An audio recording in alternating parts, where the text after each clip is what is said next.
मगर यीशु एक भी बार शैतान से नहीं हारा। यीशु जीतता कैसे है? मालूम कैसे जीतता? क्योंकि यीशु ये कहता, दुष्ट का मुझ में कुछ भी नहीं है। हालेलुया। इसका मतलब बाइबल कहती है वो जो इस संसार में है वो मेरे पास आता है और अपना कुछ ढूंढता है, और जब कुछ नहीं पाता तो वो चला जाता है। शैतान आपके मेरे जीवन के पास में आता है और उसका क्या है वो आपके अंदर ढूंढता है। आप सुन रहे? उसका क्या है? यदि आपके अंदर गंदी कल्पनाएं छुपी हुई है तो वो परमेश्वर की ओर से नहीं, दुष्ट की ओर से है। यदि आपके अंदर किसी के लिए नफरत है सो वो परमेश्वर की ओर से नहीं, क्योंकि परमेश्वर तो प्रेम है। मगर यदि आपके अंदर नफरत है तो वो शैतान का कुछ है जो आपके अंदर है। आप समझ रहे? ईर्ष्या, जलन, बैर भाव, डाहा, मतवालापन, लुचपन, गंदी कल्पनाएं, गंदा जीवन, ये सारी चीजें जो इंसान के अंदर दबी पड़ी हुई होती है, जिसे इंसान अपने अंदर से निकालता नहीं है, ये चीजें जब शैतान आता है आपके अंदर ढूंढता है, और जब उसको आप में ये चीज मिल जाती है वो आप पर हावी होता है। आप सुन रहे? हेलो। इसलिए यीशु मसीह ने क्या बोला मालूम? बर्तन को बाहर से साफ मत करो, उसको अंदर से साफ करो, क्योंकि अंदर जलन, नफरत, डागा भर गया है। इसको अंदर से साफ करो। जब अंदर से साफ होगा बाहर से अपने आप साफ हो जाएगा। हालेलुया। इसलिए मालूम इधर खड़े रहकर बहुत हाथ उठा के गाना, यूं यूं झूमना, और फिर अंदर मन वैसा ही मैला, वैसी गालियां बकना, वैसा ही जीवन जीना, ऐसा मसीही जीवन नहीं होता। हालेलुया। बाजू वाले को देखकर बोलो मसीही जीवन। अरे देखो ना, बाजू वाले को देखकर बोलो मसीही जीवन मसीह जैसा होता है। हालेलुया। पास्टर जैसा नहीं होता, अगवा जैसा नहीं होता, बाइबल पे के लिखे हीरो के जैसा नहीं होता। मसीही जीवन यीशु मसीह के जैसा होता है। हालेलुया। आप समझ रहे? मैं आपको थोड़ा सा बताऊंगा आपका मेरा प्रभु कितना प्यारा है। आप हैं यहाँ पे? ध्यान से सुनना, और यदि आपको प्यारा लगे तो आज अपना पूरा जीवन उसको दे के जाना। हालेलुया। यदि अच्छा लगे तो उसको अपने अंदर अपने साथ लेकर जाना। कुछ बातें मैं आपको बताऊंगा, बड़े ध्यान से सुनना। मैं आपको है ना ऐसे मजा या गुदगुदाने वाला देकर नहीं जाना चाहता, क्योंकि अब मजा या गुदगुदाने के दिन खत्म हो गए। अब स्थिर खड़े होने के दिन हैं। अब आंधी तूफान आप पर आएगी। अब लहरें आपके ऊपर उठेंगे, परिस्थितियां आपके विरुद्ध में आएगी। आपको स्थिर खड़े होना है, और इंसान स्थिर वही रहता है जो वचन में बोया जाता है। वही इंसान स्थिर होता है जो परमेश्वर के साथ के रिश्ते में अपने आप को मजबूत होने के लिए देता है। आप सुन रहे? वरना चेले लोग नाव में बैठे थे और आंधी और तूफान आ रही थी, नाव भी डगमगा रही थी, नाव भी डूबने वाली थी। ऐसे डुबाने वाली परिस्थितियां आएगी, हालातें बिगड़ेंगे, कई प्रार्थनाएं आप करेंगे, जवाब आता हुआ नहीं दिखेगा। ऐसे हालात में आपको प्रभु में मजबूत खड़े रहना है। ये 2-3 दिन पवित्र आत्मा जैसा चाहेगा हम बात करेंगे, क्योंकि हम अंत के दिनों में हैं, और अंत के दिनों में बाइबल कहती है वे तुम्हें मंदिरों में से निकाल कर मारेंगे, मेरे कारण तुम सब सताए जाएंगे। आप सुन रहे? हेलो। मैं आज आपसे ये नहीं कहने आया यीशु कोई तकलीफ नहीं आने देगा, यीशु बद्दा सारा कर शेष, नहीं, मैं वो सब बोलने नहीं आया। ये तो होगा, ये तो सुन सुन के हमें ना, सुन के हम अभी ध्यान भी नहीं देते ये बातों पर। मगर मैं आपको ये बोलने आया, सुनो, यदि यीशु आपकी प्रार्थना न सुने तो आप यीशु के साथ रिश्ता रखोगे कि नहीं रखोगे, उसे जांच लो। हेलो। आप सुन रहे हैं? मालूम 3 जन थे जो गुलाम बनाकर, इज़राइल में से गुलाम बनाकर नबूकदनेस्सर राजा के देश में लाए गए। और जब राजा ने 50 फीट की मूरत बनाया और कहा इसके सामने झुकना, और जो नहीं झुकेगा उसे 7 पट भपकाई हुई आग में डाल दिया जाएगा। तो बाइबल कहती है ये 3 उसके सामने नहीं झुके। उन्हें राजा ऐसा बैठा हुआ था, राजा ने लेके आया और बोला अब तुरैया आदि वाद्य सब बजेंगे, यदि अब नहीं झुकेंगे तो इस आग में फेंक दिया जाएगा। वो तीनों ने क्या बोला मालूम? ए राजा सुन ले, हमारा परमेश्वर हमें तेरे हाथ से बचा सकता है, और एक बात जान, यदि ना भी बचाए तो भी नहीं झुकेंगे, हम प्रभु में खड़े रहेंगे। हालेलुया। वो दिन गए जब थोड़ी थोड़ी चीजें, छोटी छोटी समस्याएं हमें गिरा देती है, मगर चर्च अब हमें मजबूत खड़े होने का समय है, अब हमें स्थिर खड़े होने का समय है। यदि प्रभु ने हमारी प्रार्थना नहीं सुना तो हम डगमगाएंगे नहीं, मगर हम प्रभु में और मजबूत खड़े रहेंगे, क्योंकि ये खड़े रहने का समय है। आप सुन रहे हैं? हेलो। जब आपकी परीक्षा होगी, बाइबल कहती है, यदि आप पढ़ोगे बाइबल में, मैं आपको दिखाऊंगा, बाइबल कहती है तेरा विश्वास परखा जाएगा। हेलो। आपका मेरा विश्वास परखा जाएगा, और जब विश्वास परखा जाएगा ना, तो वो ऐसे मीटिंग में बैठा कर नहीं परखा जाएगा। तब आप अकेले रहेंगे, कोई आपका साथ नहीं देगा, दुनिया में आपके अपने आप को छोड़ देंगे और परिस्थितियां आप पर हावी होगी। ऐसे समय आपका विश्वास परखा जाएगा। उस समय में हमें स्थिर खड़े रहना सीखना है। हालेलुया। आप सुन रहे? हम गरीबी में थे, यीशु ने गरीबी दूर कर दिया। हम बीमारी में थे, यीशु ने चंगा कर दिया। हम तकलीफों में थे, यीशु ने अच्छा कर दिया। Praise the Lord. मगर अब मैं कह रहा, यदि वो अच्छा ना भी करे तो टिकने के लिए तैयार हो जाओ, क्योंकि बाइबल कहती है जो अंत तक टिका रहेगा उसी का उद्धार होगा। हालेलुया। और आप अंत तक टिके ना रहे, इसलिए शैतान और शैतान की पूरी शक्तियां काम कर रही है कि चर्च अंत तक टिके ना रहे। और मैं आज की रात आपको ये बताने आया, जिसने अपना रिश्ता प्रभु से बांध लिया है वही टिके रहेगा। हालेलुया। आप समझ रहे हैं? हाँ, सुनो, खोलिए मेरे साथ यूहन्ना की किताब, यूहन्ना इसका 16 अध्याय, यूहन्ना इसका 16 अध्याय।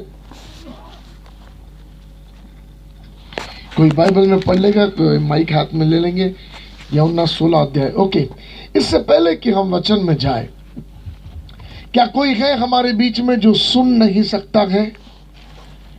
यदि आप किसी को लेके आए हैं जो कानों से सुन नहीं सकते हैं, या एक कान से भी सुनाई नहीं देता, वो अपने पैर पर खड़े हो जाए। जिन्हें कानों से सुनाई नहीं देता है, आप उनको लेके आए हैं, उनके साथ हैं, तो उनको आप पैर पर खड़ा कर दे। यदि किसी को बराबर सुनाई नहीं देता या सुनाई ही नहीं देता है, कोई ऐसा है? ओके, उनको सुनाई नहीं देता कि एक कान से सुनाई नहीं देता, एक कान से सुनाई नहीं देता। ओके, आप आगे आइए। और कोई है? बाकी सबको सुनाई देता। मैं इसलिए ये कह रहा क्योंकि प्रभु का वचन आप सुन सके। बाद में आपके कान के लिए प्रार्थना नहीं करेंगे, यहीं खड़े रहो। पहले आपके कान के लिए प्रार्थना करेंगे ताकि आपके कान खुल जाए और आप प्रभु की वचन को सुन सके। Hallelujah, hallelujah. क्या यीशु कानों को खोलता है? आवाज में दम नहीं था। क्या यीशु कानों को खोलता है? खोलता है। यस। बीते दिनों में कुछ 15 दिन पहले मैं कैंसर हॉस्पिटल में, LG हॉस्पिटल में हम गए थे। हम हर महीना कैंसर हॉस्पिटल में प्रार्थना के लिए जाते हैं लोगों के लिए। जब हम वहाँ प्रार्थना के लिए गए थे, सो ऊपर में जब वो लेकर गए, तो मैंने वो बहन को, जिनको यहाँ कैंसर का गठान हो गया था, बहन लेटी हुई थी, मैंने बहन को देखकर बोला, बहन प्रभु यीशु आपसे प्यार करते हैं। उनके रिश्तेदार ने मुझे बोला, साहब उनको सुनाई नहीं देता। आपने क्या बोला? उनको कुछ सुनाई नहीं दिया, क्योंकि वो दोनों कानों से बहरी हो गई है। उस समय वो बहन के दोनों कान में हाथ डालकर प्रार्थना किया, उसी समय वो सुनने लगी। उसका रिश्तेदार 2 बार पूछा, 3 बार पूछा, सुनाई देता है? बोले हाँ सुनाई देता है, क्योंकि मेरा यीशु जिंदा है, वो सुनता भी है और हमें सुनने के लायक बनाता भी है।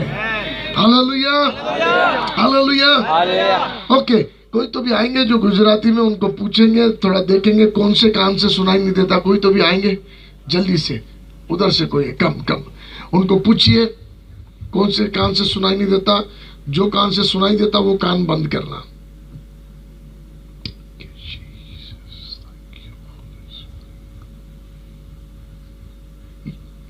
ये कान से सुनाई नहीं देता, वो वाले कान से सुनाई देता। ओके, उनके उस कान में जोर से यीशु बोलो, यीशु, जीसस, जीसस बोलिए। ये कान में उंगली डालिए, बोलिए Jesus, Jesus. We declare your lordship lord. आपके प्रभुता की घोषणा करते हैं। यीशु, जीसस, खुल जा यीशु के नाम से। बंद कान खुल जा यीशु के नाम से। इसी समय यीशु के नाम से क्लियर हो। इसी समय यीशु के नाम से खुल जा। अंकल को पूछिए। Thank you Lord. दोनों कान से, ओके, दोनों कान में उंगलियां डाले। जीसस लॉर्ड, इसी समय नए ईयर ड्रम क्रिएट होने पाए और आपकी महिमा आपके बेटे के कानों में दौड़ने पाए। यीशु के नाम से दोनों कान खुले यीशु के नाम से। इसी समय उंगली हटाए, जीसस, उंगली हटाए, जीसस, उंगली हटा दे, Jesus, Jesus, Jesus, Jesus, Jesus. Okay, रुकिए, कान को जांच के देखिए। Thank you Lord.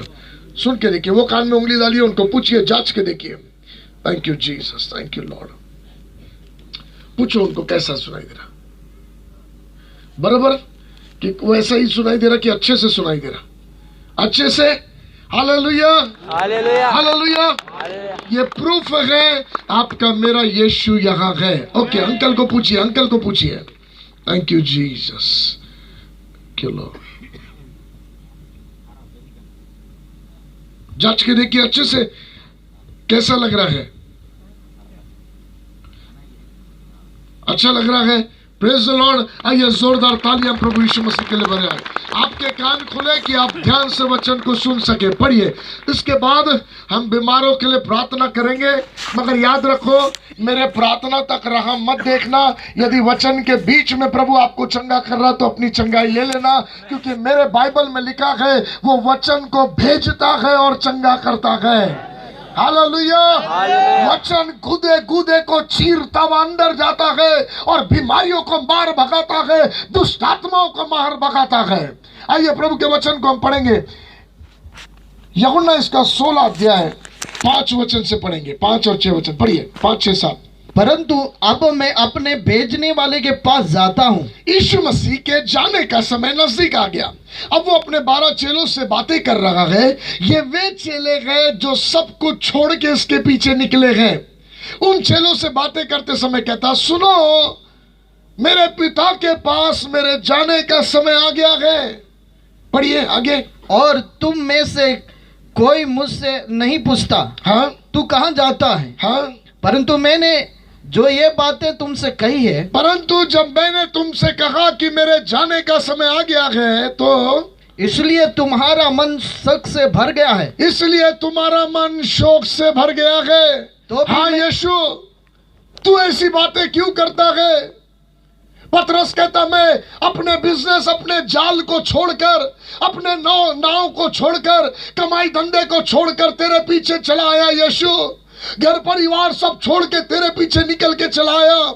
यूहन्ना और याकूब कहते हैं, हम यूहन्ना के साथ बपतिस्मा दे रहे थे, हम वो सेवकाई छोड़ के तेरे पीछे निकल के आए।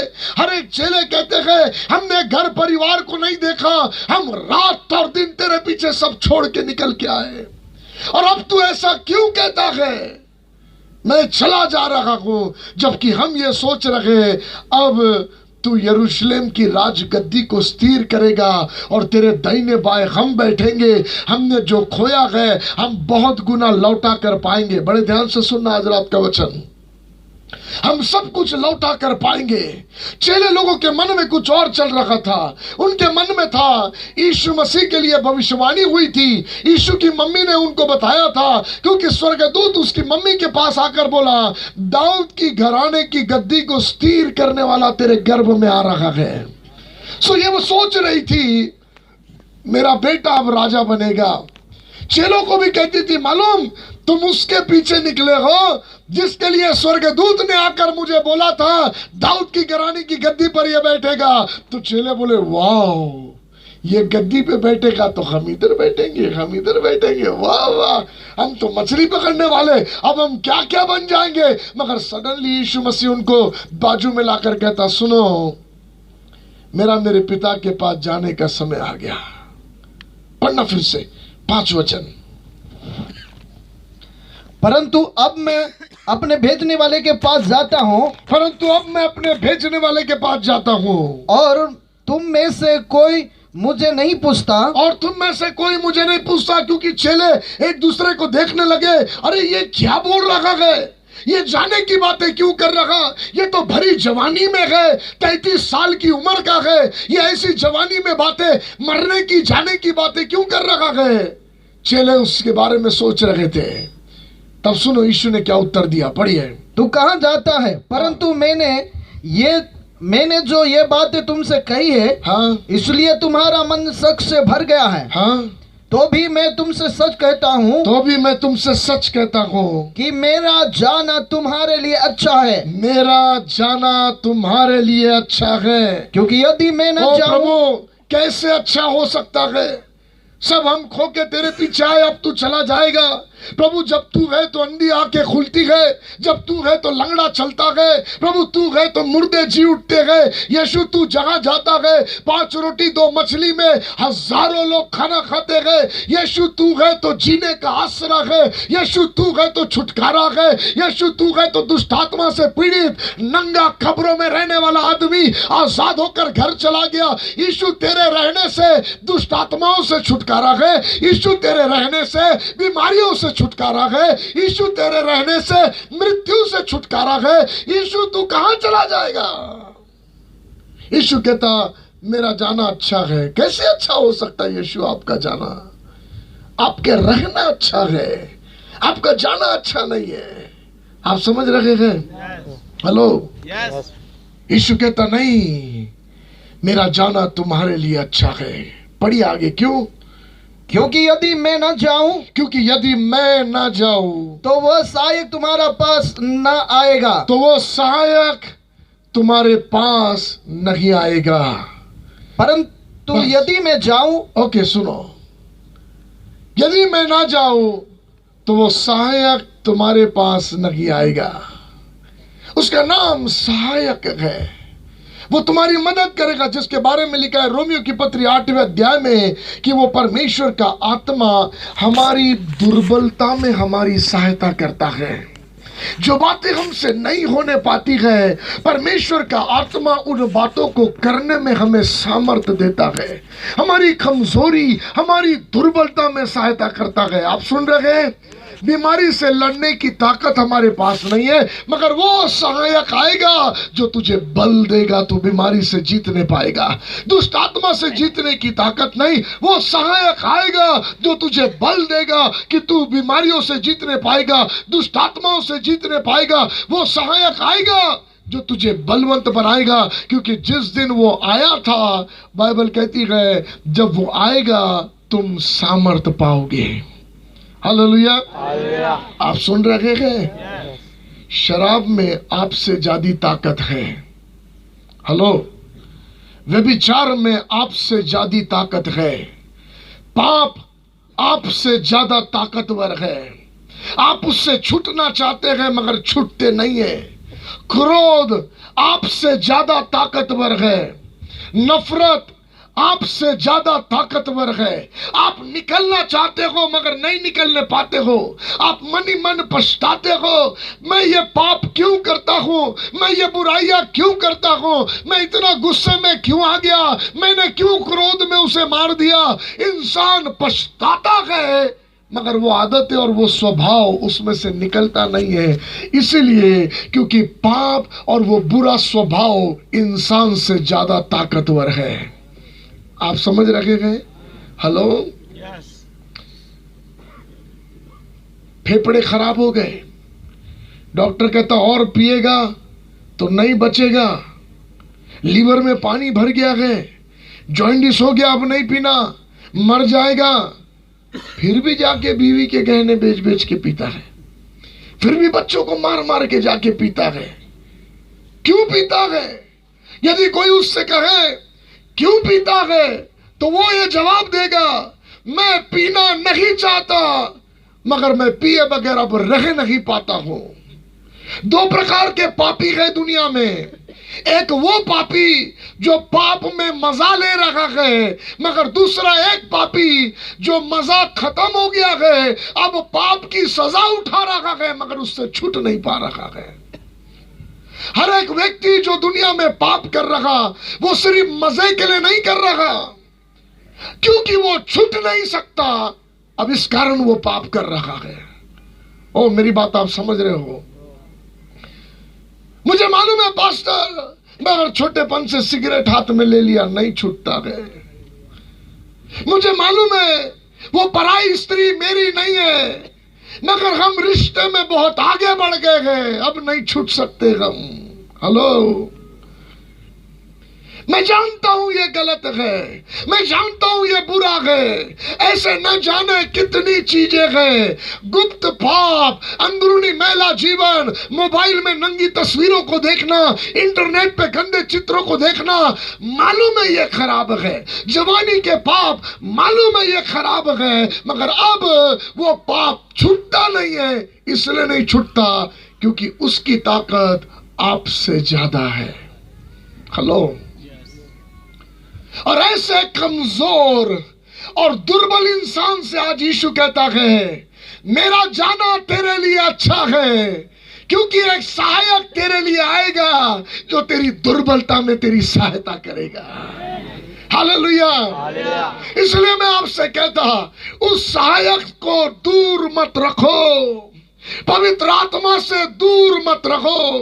पहला कुरिन्थियों 6वां अध्याय 19 वचन, 3रा अध्याय 16 वचन, इब्रानी की किताब 3रा अध्याय 6वां वचन, ये कहता, क्या तू नहीं जानता तेरा शरीर परमेश्वर की आत्मा के रहने का घर है। ये दुष्ट आत्मा का घर नहीं, ये लुचपन का घर नहीं, ये बीमारी का, तकलीफों का घर नहीं, ये पवित्र आत्मा का घर है। तो पास्टर, पवित्र आत्मा ये घर में आके क्या करेगा? ये घर की दुर्बलता में सहायता करेगा कि ये घर खूबसूरत, सुंदर, बलवंत अपने दूल्हे के लिए बनता चला जाए। Hallelujah, hallelujah. आप सुन रहे हैं? कुछ लोगों ने अपने पाप के साथ समझौता कर लिया। वो कहते हैं, मैं और बॉटल हम दोनों एक साथ कब्रिस्तान जाएंगे, तब तक ये छूटेगी नहीं। हेलो, पत्नियां रोती हैं, मगर वो भी छुट्टी नहीं है बाहर वाली। न जाने ऐसी कितनी आदतें हैं जिसके बारे में आपने अपने हाथ ढीले छोड़ दिया, क्योंकि आप कोशिशें कर कर के थक गए, मगर आप जीतने नहीं पा रहे। मैं आपसे कहना चाहता, कोशिशें करना बंद करो, अपना दरवाजा खोलो, एक सहायक आपकी मदद के लिए आना चाहता है। हालेलुया। और वो सहायक में इतना दम है, क्योंकि बाइबल कहती है जब वो आएगा ना, तुम सामर्थ पाओगे, तुम सामर्थ पाओगे। जो तुमसे नहीं हो पा रहा उसके कारण होने पाएगा, जो तुमसे नहीं बन पा रहा उसके कारण होने पाएगा, क्योंकि अब तुम्हारी ताकत नहीं, क्योंकि बाइबल अब कहती है, सुन मेरे बेटे, सुन मेरी बेटी, ना तो बल से ना शक्ति से, मगर मेरे आत्मा के द्वारा तू जय पाएगा। हालेलुया। इसलिए पवित्र आत्मा का ढोंग मत कर। ना, ढोंग से कुछ नहीं होगा, गए तुम, मगर उससे रोज ये कहना, मुझे भर दे, मुझे अपने आप से भर दे, मुझे अपने आप से भर दे। आप सुन रहे हैं? हालेलुया। बाइबल कहती है, इस पवित्र आत्मा के बारे में बाइबल कहती है, जिस दिन चेलों का बपतिस्मा हुआ, ऊपर की अटारी पर चेले थे, और जिस दिन उनका बपतिस्मा हुआ उसी दिन वे पवित्र आत्मा से भर गए। हालेलुया। हमारे पास गिलास है क्या? यहाँ पे कोई गिलास है? नो गिलास। बॉटल दे दो नीचे का। वो ओके, ग्रेट। जैसे ये बॉटल, इसमें पानी भरा हुआ है,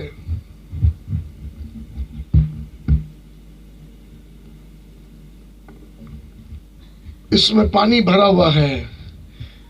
ऐसे जिस दिन आपने बपतिस्मा पाया, आप पवित्र आत्मा में डाले गए और आप उससे भर गए। अब जब शैतान आता है, वो आपको देखता है और वो सोचता मैं इसमें घुसूंगा, मगर क्योंकि आप भरे हुए हैं उसे जगह नहीं मिलती है। आप समझ रहे हैं? मैं आपको महत्वपूर्ण बात बता रहा, क्यों आप आत्मिक जीवन में यीशु के साथ की संगति में गिर जाते हैं। क्यों इतना वचन सुनने के बाद भी हम पाप में गिर जाते, बुराइयों में गिर जाते, सिर्फ इसलिए क्योंकि हम भरे हुए जिंदगी की ओर ध्यान नहीं रखते। हम ध्यान नहीं रखते कि हमें प्रभु यीशु मसीह में, उसके प्यार में, पवित्र आत्मा में भरपूर जीवन में जीना है। इसलिए बाइबल कहती है, सुनना बड़े ध्यान से, जो चेले पेंटिकुस्त के दिन पवित्र आत्मा से भर गए, वे चेले सेवा के लिए निकले। और जब जब जहां जहां वो सेवा के लिए गए, जहां जहां वो सेवा के लिए गए, उन्होंने वो सेवा करते रहे, प्रभु की सामर्थ करते रहे। जब उन्होंने किसी अंधे को देखा, प्रार्थना किया, सामर्थ बही। आप सुन रहे? अंधा चंगा हो गया, लंगड़ा चंगा हो गया, मुर्दा जी उठा। जितने बार वो प्रार्थना कर रहे, सामर्थ बह रही। जितने बार प्रार्थना कर रहे, सामर्थ बह रही। चेलों ने देखा सामर्थ मुझ में से बहती चली गई। फिर सब चेले संगति में वापस एक साथ आए। इसलिए एक साथ आते थे, बाइबल कहती है जब जब वो एक साथ आते थे, वे फिर से भर जाते थे। हालेलुया। यदि ये 3 दिन की मीटिंग आप करें और आप भरे नहीं, तो ये मीटिंग का कोई मतलब नहीं। आप समझ रहे क्या? हेलो, बाजू वाले को बोलो, मैं इस मीटिंग में दम नहीं था बोलने में।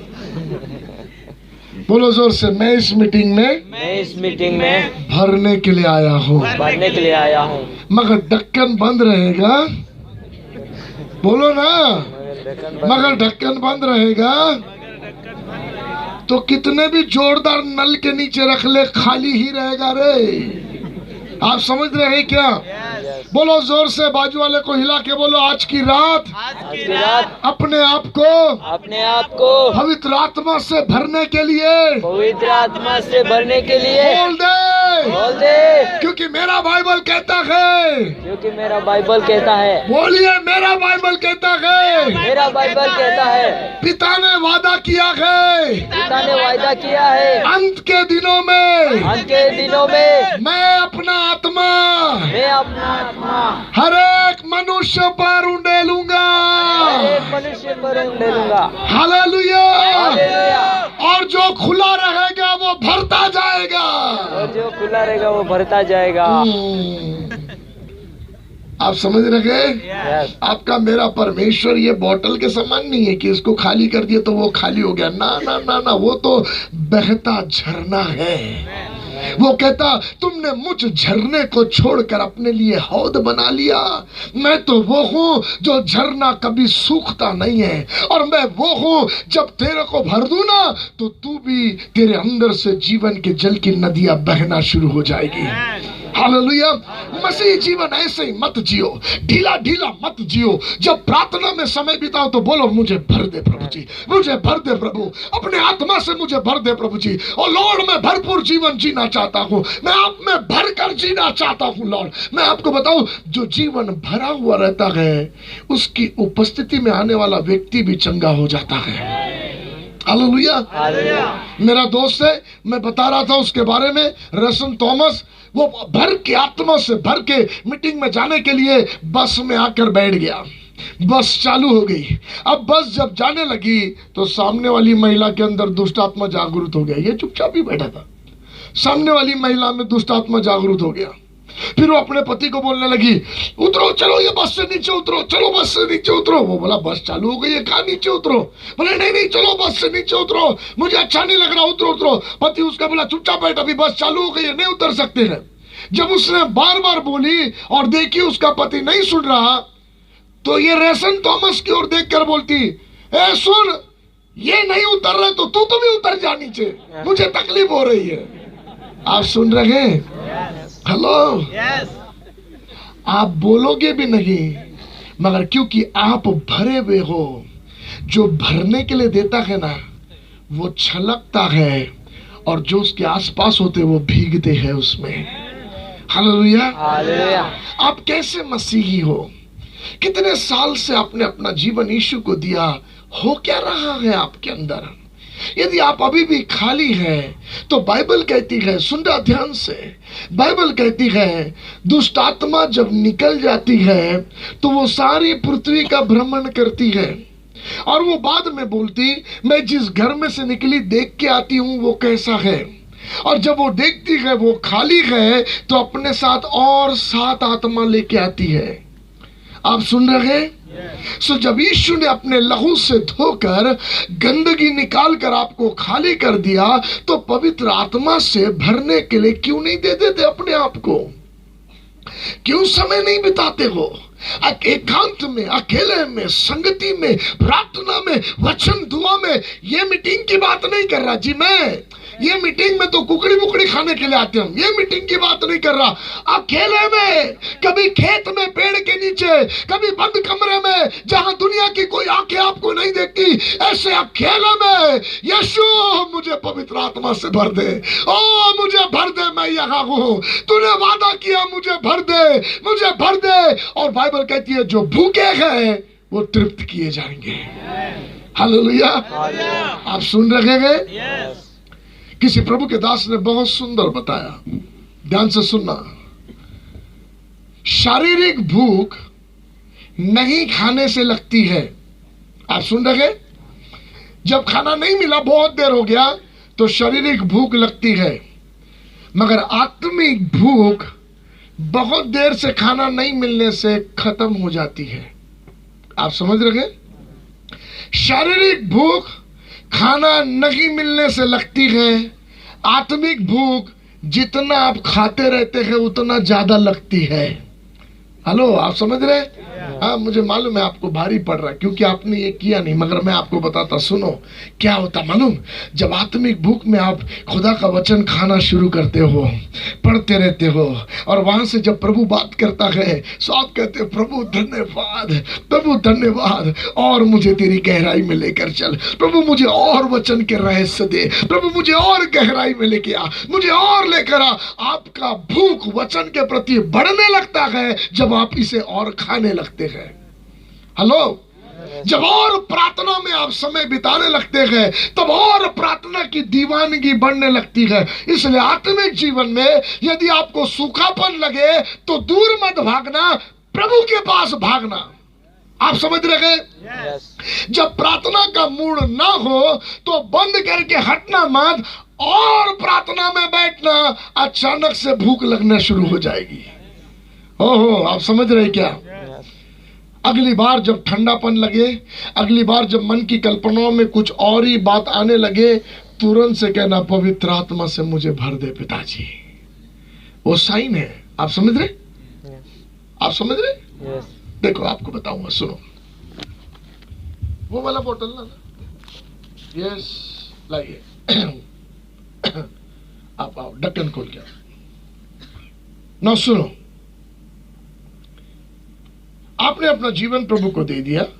मैं आपको पूछूं तो आप बोलेंगे हाँ पास्टर, यीशु मेरे दिल में है, यीशु मेरे अंदर है, मगर आपके मन में कुछ और ही कल्पनाएं उठती हैं। किसी लड़की को देख लिया तो और ही होता है मन में। आप जानते हैं मैं क्या कह रहा हूं, ठीक है? सो किसी को देख लिया जिसने बरसों पहले आपसे झगड़ा किया था, वो मीटिंग में दिख गया था, ये कहां से आ गया? सो आपने जीवन दिया है यीशु को, मगर पूरा नहीं दिया। ये बोतल के समान, इधर ऊपर का भाग खाली है। आप समझ रहे?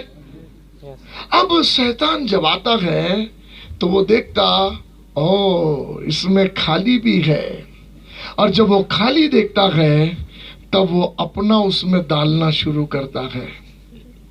आप समझ रहे? हेलो? मगर जहां खाली नहीं है वो डालेगा भी तो भी बह के गिर जाएगा, मगर जब वो खाली देखता है तब वो भरना शुरू करता है। मेरी बात बड़े ध्यान से सुनना। क्यों शैतान आप पर हावी होता और आप बाद में कहते हो कि मेरे को पता ही नहीं चला, मैं इतना क्यों, मेरा दिमाग सटक गया। बाद में घर में पति भी बोलता है, इतना क्यों बोली तूने, बाप रे कितना बोल रही थी, मेरा ना गया था मेरा उस पर। अरे आप समझ रहे? मगर यदि आप भरे हुए हैं यीशु से तो यीशु का कभी नहीं जाता। लोगों ने उसके मुंह पर थूका था, उसने गया नहीं उसका। आप समझ रहे हैं? उसके दाढ़ी के बाल नोचे, गया नहीं उसका। मगर उसमें से जो भरा था वो ही बाहर निकला। क्या निकला? हे पिता इन्हें क्षमा कर, ये नहीं जानते हैं। आप समझ रहे मेरी बातें? हम क्रिश्चियन यीशु मसीह की खूबसूरती दुनिया को दिखाते हैं और कहते हैं यदि आप यीशु को देख नहीं सकते, मुझे देखो क्योंकि यीशु ऐसा है। हेलो? मगर यदि मैं ही गंदगी में पड़ा हुआ हूं, यदि मेरा जीवन ही खराबी में चल रहा है, मेरी बातें, मेरा बोलचाल ही बुरा है, तो दुनिया बाहर के लोग देखकर बोलेंगे इनका यीशु इतना गंदा होगा इसलिए ये ऐसे गंदे हैं। आप समझ रहे हैं? क्या यीशु गंदा है? नहीं। अरे बाप रे, कुछ लोगों ने कुछ नहीं बोला। क्या यीशु गंदा है? नहीं। तो आपके अंदर गंदा कहां से आ गया? खाली है इसलिए। आप समझ रहे हैं? भरते कैसे हैं? जो भूखे हैं उसको पापा देता है। जब आप आकर कहते हो पिता मेरी मदद करो, मुझे ये वाला भाग ना वचन का जो मैं, ओके बैठ जाओ, जब मैं इसकी ओर ध्यान दे रहा इन दिनों में, ये मुझे बहुत मदद कर रहा है। जब भी कुछ चीजें मेरे अंदर होने लगती है, जब भी कुछ चीजें, कुछ बदलाव सडनली मुझे यीशु के स्वभाव के बाहर मेरे अंदर दिखता है, मैं तुरंत प्रार्थना करना शुरू कर दिया, हे पिता मुझे पवित्र आत्मा से पूरा भर दे लॉर्ड, भर दे मुझे, भर दे मुझे। आपको मालूम, आप और मैं रोज लड़ाई में आते हैं और बाइबल कहती है हमारा युद्ध जो है वो मांस और लहू का नहीं है मगर अंधकार की शक्तियों के साथ है। और बाइबल कहती है वो अंधकार की शक्तियों का अधिपति जो शैतान है, वो फाड़ खाने वाले सिंह के नाई लगातार मौके को देखता रहता कि वो आपको कब फाड़ डाले। आप सुन रहे हैं? सो लगातार आप युद्ध में हैं, लगातार आप लड़ाई में हैं। तो आज यदि आप सुबह प्रार्थना से भर गए हो, आप घर के बाहर निकले तो किसी ने कुछ बोल दिया, जैसे किसी ने कुछ बोला, आपने अपने आप को संभालने के लिए पवित्र आत्मा की सामर्थ को इस्तेमाल किया, इस्तेमाल हो गया। आप समझ रहे? प्रभु की आत्मा की सामर्थ इस्तेमाल हो गई, आपने प्रार्थना किया, इस्तेमाल हो गई, खाली होने लगा। आप समझ रहे? तो घर आने के बाद क्या करने का? आज बहुत दिमाग खराब किया रे बाबा। नहीं नहीं नहीं नहीं, घर आने के बाद कहना, हे प्रभु जो भी मैंने युद्ध आत्मिक लड़ाई लड़ा, आज दिन भर में मैं तुझसे प्रार्थना करता, इस रात में मुझे फिर एक बार तेरे आत्मा से भर दे ताकि कल की सुबह मैं फिर से जयवंत होकर उठ सकूं। हालेलुया। क्योंकि मसीह जीवन हार का नहीं है, वो प्रतिदिन जीतने का जीवन है। हर दिन परीक्षाएं आएगी, हर दिन कठिनाइयां आएगी, और कभी कभी जब कठिनाइयां आपके मार्ग में आएगी ना, तो पिता देख कर भी चुपचाप दूर खड़ा रहेगा। आप समझ रहे? हेलो? क्या पिता सब कुछ देखता है कि नहीं देखता? जोर से बोलो। जब हवा फल तोड़ के खाने जा रही थी, पिता देख रहा था कि नहीं देख रहा था? तो फिर क्यों नहीं रोका? हेलो? आप सुन रहे हैं? ऐसे ऐसे सवाल अपने आप को पूछो कभी बाइबल पढ़ते समय, तब आपको पता चलेगा पिता दूर से खड़े रहकर बुराइयों को, तकलीफों को आपके मार्ग में आने देना चाहता है, और दूर से देखता है मेरा बच्चा क्या करता है।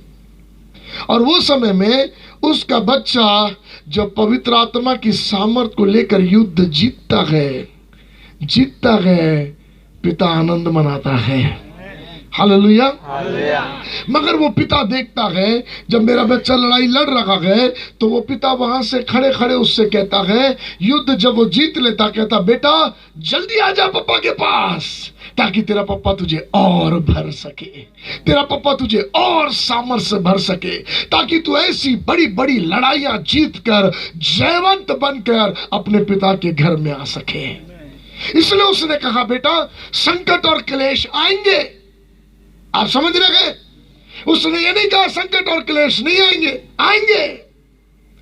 तकलीफें विश्वासियों के जीवन में आएगी, मगर उसने एक सहायक हमारे लिए भेजा है जिसकी सहायता से हमें हर युद्ध जीतना है। हालेलुया। आपको यहां तक समझ में आया? समझ में आया? ओके। अभी हमने वचन शुरू नहीं किया था, अभी शुरू करते हैं, ठीक है? ओके। सो नाउ ये पवित्र आत्मा, कितना टाइम हो गया सर? खत्म हो गया टाइम? कितना देर है हमारे पास? 10 मिनट, 15 मिनट, आधा घंटा है। ओके। अगर मेरा आधा घंटा आपको ठीक ना लगे तो खजांची साहब को पकड़ना। सुनो, आधा घंटा हमारे पास है, ध्यान से सुनना। मैं आपको महत्वपूर्ण बात बता रहा आज रात। तैयार है आप? हेलो। मेरा जाना तुम्हारे लिए अच्छा है। ऐसे कैसे अच्छा है? क्योंकि जब मैं जाऊंगा वो सहायक आएगा और वो सहायक तुम्हें मेरी बातें सिखाएगा। क्योंकि मैं तुम्हारे साथ रहकर दृष्टांतों में बातें करता हूं और तुम्हें समझ में नहीं आता है। आप सुन रहे हैं? ये चेलों को यीशु की बातें समझ में नहीं आती थी। दुनिया के लोगों को यीशु समझ में नहीं आता था। वो यीशु में बुराइयां ढूंढते थे, यीशु में गलतियां ढूंढते थे। और मेरा बाइबल कहता है वो संसार में आया मगर संसार ने उसे नहीं जाना। हेलो, आप सुन रहे हैं? यीशु ये कहता, मैं तुम्हारे करीब, तुम्हारे निकट आया, मगर क्योंकि तुम मुझे पहचान नहीं सके, मेरा जाना तुम्हारे लिए अच्छा है। क्योंकि मेरा सत्य का आत्मा, वो सहायक तुम्हारे पास आएगा, वो तुम्हें मेरी बातें सिखाएगा, तब तुम मुझे जानने पाओगे। हालेलुया। आप समझ रहे हैं ना? सुनो, मैं आपको बताता हूं। सर खोलना निर्गमन, इसका 19वां अध्याय 4 वचन पढ़ना। निर्गमन 19वां अध्याय 4 वचन। तुमने देखा है कि मैंने मिस्रियों को क्या क्या किया। हाँ, तुमको मानो उकाब पक्षी के पंखों पर चढ़ाकर, तुमको अपने मानो पास ले आया पक्षी हूं। के पंखों पर चढ़ाकर कहाँ ले आया? अपने पास ले आया हूँ। बोलिए जोर से, कहाँ लाया? अपने पास। मगर बोला क्या था? जब ये गुलामी के देश में ईंटें बना रहे थे, पैर कीचड़ों में थे, तो उसका सेवक मूसा आकर क्या बोला? परमेश्वर यो कहता है वो तुम्हें गुलामी के देश से निकालकर दूध और मधु के देश में लेकर जाएगा। सो ये सारे सोच रहे थे प्रभु हमको दूध और मधु के देश में ले जाना चाह रहा। ओरिजिनल प्लान दूध और मधु का देश नहीं है। मिस्र की गुलामी इंसान के पाप की गुलामी को दर्शाता है। जैसे इस्राएल मिस्र की गुलामी में था, ऐसे बाइबल कहती है हमने भी पाप के लिए अपने शरीर के अंगों को गुलामी की रीति पर दे दिया था। वे लोग उसकी सेवा कर रहे थे, हमारे अंग भी पाप की सेवा कर रहे थे। बड़े ध्यान से सुनना। मगर ऐसे समय प्रभु ने किसी न किसी सेवक को आपके पास भेजा, किसी न किसी दास को आपके पास भेजा। जब आप पाप में थे, जैसे इजरायली मिस्र में थे और मूसा उनके पास आकर सुसमाचार दिया, ऐसे आज की रात प्रभु अपने सेवक को भेजकर आपको सुसमाचार दे रहा है। जिन्होंने अपना जीवन प्रभु को दे दिया, उनके पास प्रभु ने सेवक को भेजकर सुसमाचार दिया। और हमने क्या सुसमाचार दिया मालूम? प्रभु यीशु तुम्हें पाप में से निकालकर स्वर्ग लेकर जाएगा। आप सुन रहे हैं? और उस दिन से हम सब तैयारी कर रहे हैं स्वर्ग जाने की। इजरायली भी तैयारी कर रहे दूध और मधु के देश में जाने की। मगर सडनली बीच में प्रभु आकर कहता, बेटा दूध और मधु का देश नहीं, मैंने तुझे गुलामी में से निकाला इसलिए कि तू मेरे पास आ सके। हेलो। और जब तू मेरे पास आएगा, दूध और मधु का देश तेरे को अपने आप मिल जाएगा। मैंने तुझे पाप से इसलिए निकाला, स्वर्ग जाने के लिए पाप से नहीं निकाला, मेरे पास लाने के लिए तुझे पाप से निकाला है कि तू मेरे पास आ सके। और जब तू मेरे पास आएगा, स्वर्ग तुझे अपने आप मिल जाएगा, अनंत काल का जीवन अपने आप मिल जाएगा। हमारा लक्ष्य, मसीही जीवन का लक्ष्य स्वर्ग जाना नहीं है।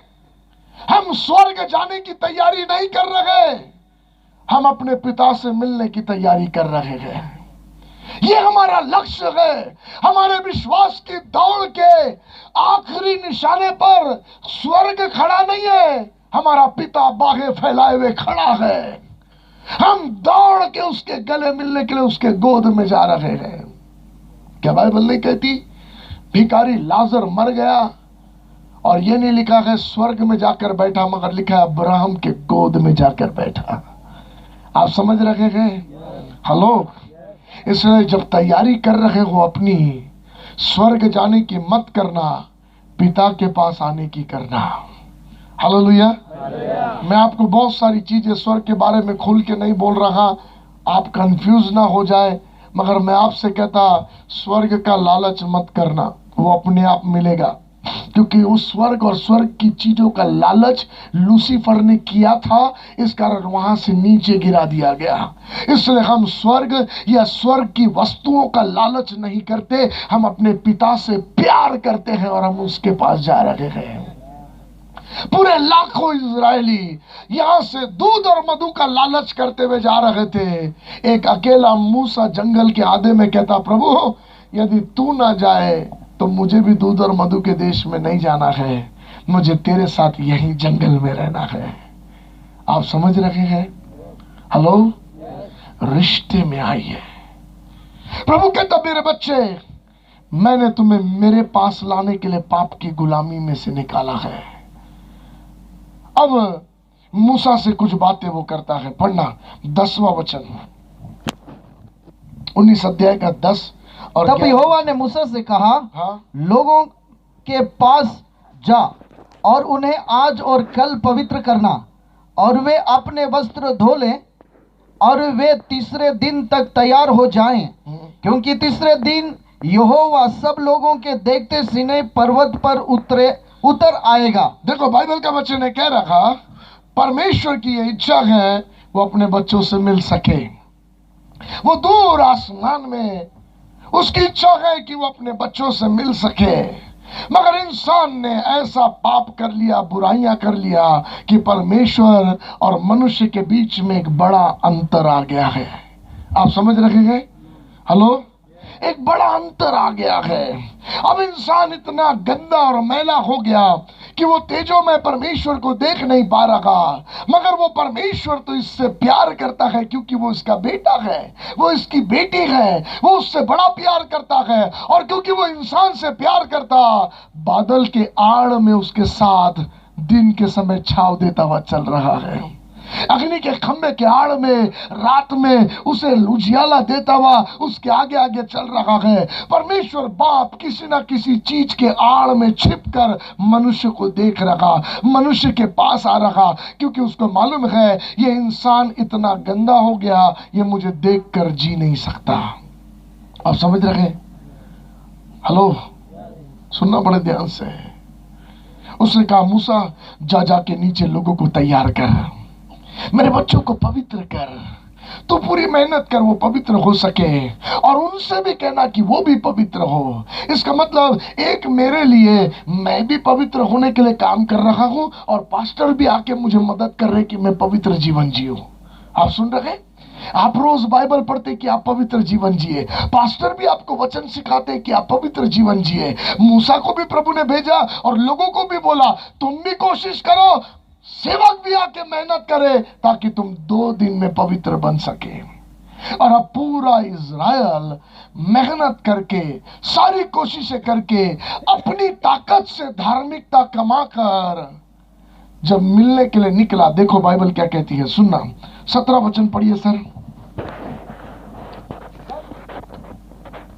तब मूसा लोगों को परमेश्वर से भेंट करने के लिए सावनी से निकल ले आया गया। सुनो, मूसा परमेश्वर से मिलाने के लिए निकल के आया, लिखा है, सच है ना? अरे बोलो ना। पहाड़ के नीचे खड़ा करने के लिए नहीं लाया था, वो लाया इसलिए कि लोग अपने पापा से मिल सके। पापा भी स्वर्ग से पहाड़ पे उतर के आया कि अपने बच्चों से मिल सके। एक बाप और बच्चे के मिलन का समय है, मगर बच्चा इतना गंदा है और बाप इतना पवित्र है, जिसके सामने स्वर्गदूत औंधे मुंह के बल गिर जाते हैं। वो चरुबीम जो उसके ऊपर घूमते हैं वे भी औंधे मुंह के बल गिर जाते हैं। 24 प्राचीन अपना मुकुट उतार के उसके सामने औंधे मुंह के बल गिर जाते हैं। आराधना करते हुए लाखों स्वर्गदूत औंधे उसके सामने मुंह के बल गिर जाते हैं। ऐसी महिमा और तेजों में रहने वाला परमेश्वर, उसका बच्चा गंदगी में निरंतर पाप की कल्पनाओं में रहने वाला। आप समझ रहे? मगर पापा अपने बच्चे से बहुत प्यार करता, उससे मिलने के लिए आया। मैंने आपको बार बार बोला, जैसे मिट्टी का घड़ा हम जिसलिए उसे लेके आते हैं कि वो ठंडा पानी दे, और जब वो ठंडा पानी देना बंद कर देता है तो हम उसे उठाकर फेंक देते हैं। हम में से कोई भी उस घड़े को कुम्हार के पास ले जाके ये नहीं कहता मुझे सुधार के दे, मगर हम फेंक देते हैं और नया घड़ा लेके आते हैं। कुछ इसी तरह हम जिस लिए बनाए गए थे, जब हमने वो उद्देश्य को छोड़ दिया, जब वो पवित्रता को छोड़ दिया, तो परमेश्वर के लिए आसान था कि हमें भी फेंक देता और मिट्टी से दूसरा इंसान बनाता। मगर उसने ऐसा नहीं किया, क्योंकि वो आपके प्यार में दीवाना हो गया था, क्योंकि वो आपसे पागलों के नहीं प्यार कर रहा था। और उसने ये देखा और ये कहा, सुन, मैं टूटे हुए सरखंडे को फेंक नहीं सकता, मैं टूटे हुए बाड़े को हटा नहीं सकता, मगर मैं तो वो उम्दा कुमार हूं जो खराब हुए मटके को सुधारना जानता है। हालेलुया। कहता, मेरे बच्चे, तेरे पाप लाई के समान लाल क्यों ना होंगे, आजा पापा के पास, वो तुझे बर्फ के मानीन सफेद कर देगा। तेरे गुनाह पूरब से पश्चिम इतने दूर तेरे पापा कर देंगे। मेरे बच्चे, इससे कोई फर्क नहीं पड़ता तू कितना मैला और गंदा है, तेरे पापा के प्यार में ताकत है, वो तुझे सुधार सकता है। इसलिए वो बाप अपने प्यार में अपने बच्चों से मिलने के लिए पर्वत पर आया। मगर अब जब वो नजदीक आया तो देखो क्या कहता है, पढ़ना आगे। और वे पर्वत के नीचे खड़े हुए, और यहोवा जो आग में होकर सीनै पर्वत पर उतरा था। अब यहोवा जो आग में होकर सीनै पर्वत पर उतरा था, ये पहाड़ के नीचे आकर वहां पर एक रेखा बना दी गई और बोला गया, यहां से आगे मत आना, क्योंकि जो भी आएगा मार डाला जाएगा। आप समझ रहे हैं? सुनो बड़े ध्यान से, आपको मैं कुछ बताता। ये पहाड़ है, वो नीचे की लाइन है, बोला वो लाइन पार करके ये पूरी भीड़ ये लाइन से आगे नहीं आना, नहीं तो मर जाएंगे। और परमेश्वर पहाड़ में आग के अंदर में से अपने बच्चों को देख रहा है। चित्र को पवित्र आत्मा आपके आंख के सामने लेकर आए। ये बाप अपने बच्चों को देख रहा, और मुझे ऐसा दिखाई देता, उन्हें देखता हुआ उसका दिल फट रहा है, उसकी आंखों से आंसू बह रहे हैं। क्यों आंसू बह रहे हैं पास्टर? आप ऐसा क्यों कहते हैं? इसलिए आंसू बह रहे हैं क्योंकि अब वो देख रहा, मेरा बच्चा 2 दिन से अपने आप को पवित्र करने के लिए मेहनत कर रहा, फिर भी उसकी कमाई हुई पवित्रता उसे मेरे पास नहीं ला सकती। आप समझ रहे हैं? इसलिए बाइबल कहती है, आपकी धार्मिकता मैले चितड़ों के समान है। कितने भी उपवास रख लो, कितने भी चढ़ावे चढ़ा लो, कितने भी बलिदान कर लो, इंसान कुछ भी कर ले, इंसान की धार्मिकता परमेश्वर के सामने मैले चितड़ों के समान है। इंसान की धार्मिकता उसे परमेश्वर से मिलाने के लायक का नहीं बना सकती थी। उसकी दुर्दशा ये थी, वो बस नीचे तक आके रह सकता है। आप समझ रहे हैं? हेलो? और नजर उठाकर देख रहे, पहाड़ बादल से घिरा हुआ है, अग्नि से घिरा हुआ है, अग्नि और बादल दिख रहा, परमेश्वर बाप नहीं दिख रहा। आप समझ रहे? इसका मतलब खुद की कमाई हुई धार्मिकता इतनी कमजोर थी कि उसको देखने के भी लायक का नहीं रखी। उसकी महिमा दिख रही है। आज हम में से भी कुछ लोग चंगाइयां देखते हैं, आश्चर्य कर्म देखते हैं, छुटकारे देखते हैं, हम सिर्फ सिर्फ महिमा देखते हैं, हम पापा को नहीं देखने पाते हैं। सच है कि नहीं? आपका आवाज नहीं आया, क्योंकि हम अपनी कोशिशों की धार्मिकता कमा रहे हैं। और ऐसी दुर्बलता में प्रभु कहता, मेरा आत्मा तेरी सहायता के लिए आया है। ऐसे हाल में जब हम पड़े हुए थे, जब हम आ नहीं सकते थे यहां से पार, तब ये पिता ने देखा और उसने ये देखा मेरे बच्चों को मुझसे दो बातें दूर रख रही है। नंबर 1, उसका पाप उसे मुझसे दूर रख रहा। नंबर 2, मेरी धार्मिकता, मेरी महिमा, मेरी ग्लोरी, मेरी महिमा उसको मुझसे दूर रख रही है, क्योंकि वो इतना कमजोर है, मेरी महिमा में आए तो मर जाएगा। मगर पिता ने कहा, मैं उससे इतना प्यार करता हूं, मैं अपनी महिमा उतार कर, जो लाइन वो पार करके नहीं आ सकता, मैं अपनी धार्मिकता उतार कर उसके लेवल में आकर मैं लाइन पर के उसके पास जाऊंगा। और इस बात के लिए बाइबल कहती है, परमेश्वर ने अपने आप को ऐसा शून्य कर दिया कि उसने मनुष्य का रूप धारण किया। आप समझ रहे हैं? हेलो? उसने आपको फेंक नहीं दिया, मगर उसने अपने आप को शून्य करके हमारे लिए उतर के आया। जब वो बादल के नहीं चल रहा था ना, हमें मन्ना मिल रहा था, भोजन मिल रहा था, जरूरतें पूरी हो रही थी, कपड़े नहीं फट रहे थे, चप्पल नहीं घस रहे थे, लड़ाइयों में जीत रहे थे, इज़राइल बड़ा खुश था, मगर इज़राइल परमेश्वर को समझने नहीं पाया, इसलिए बार बार भाग जाता था दूसरी चीजों के पीछे, प्रभु को छोड़कर दूसरी बातों के पीछे भाग जाता था। क्योंकि परमेश्वर बादल के आड़ में था, उन्हें उनका पप्पा दिखता नहीं था। अग्नि के आड़ में था, उन्हें उनका पिता दिखता नहीं था। तो एक दिन पर पिता ने बोला मूसा से, मूसा सुन, एक तंबू बनाना जो उनकी झोपड़ियों के बीच में होगा। अब मैं पहाड़ पे नहीं, मैं उनके बीच में तंबू में आऊंगा, क्योंकि मैं मेरे बच्चों के बीच में आना चाहता हूं। वो आपसे पागलों के समान प्यार करता है, वो आपको करीबी से देखना चाहता है, वो आपको करीबी से मिलना चाहता है, वो आपको छूना चाहता है। इसलिए कहता मैं आऊंगा। और जब वो आता था ना, तो सब लोग, इज़राइल के लोग तंबू में से बाहर से निकल कर देखते थे, और क्योंकि वो देखते थे, उनका पप्पा बादल के आड़ में छुप कर आता था, कहीं मेरे बच्चे मुझे देखकर मर ना जाए। आप समझ रहे क्या? मगर जब वो बीच में आता था, वो बड़ा खुश होता था कि मैं मेरे बच्चों के नजदीक हूं। मगर उसके बच्चे उसको समझ नहीं पाए, और क्योंकि मनुष्य उसे समझ नहीं पाया, प्रभु ने बोला नहीं, मुझे ये महिमा छोड़कर, ये इन सारी चीजों को जिसके सामने स्वर्गदूत झुकते हैं, गिरते हैं, जिस ऐश्वर्यता में मैं जीता हूं, ये सब छोड़कर मैं मनुष्य से मिलने के लिए उसके पास जाऊंगा। और वो आपकी मेरी स्वरूप, आपकी मेरी समानता में है।